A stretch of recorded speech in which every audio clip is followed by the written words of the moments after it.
राज्यात पावसासाठी पोषक वातावरण। मध्य महाराष्ट्र, विदर्भ, मराठवाड्यात विजेच्या कडकडाटासह पावसाचा इशारा। कांद्याबाबत सरकारची धरसोड भूमिका। जुलै महिन्यात 67,000 मेट्रिक टन कांद्याची निर्यात घटली। गेल्या वर्षीच्या तुलनेमध्ये देशात 13% घट।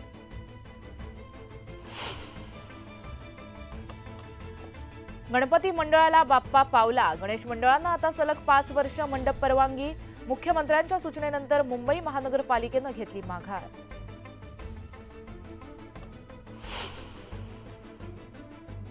$51,517 झोपड्यांचं पुनर्वसन होणार। MMRDC-वर जबाबदारी।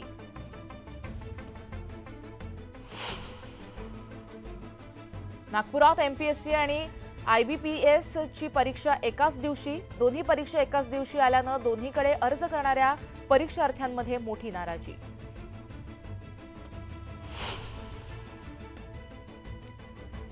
RTO कडून आता थेट जर्मनीत भरती। 10,000 तरुणांची होणार निवड।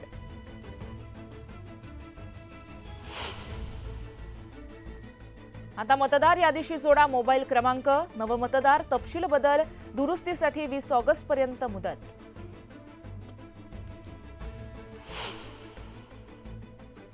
फेरीवाला समितीची 29 ऑगस्टला निवडणूक। संध्याकाळी 5 वाजेनंतर मतमोजणी प्रक्रिया होणार सुरू।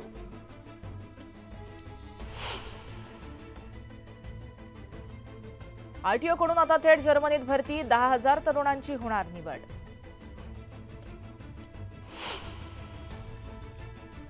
सांगलीच्या कासे गावामध्ये गोळीबाराचा थरार। पैशाच्या वादातून गोळी घालून एका व्यक्तीची हत्या।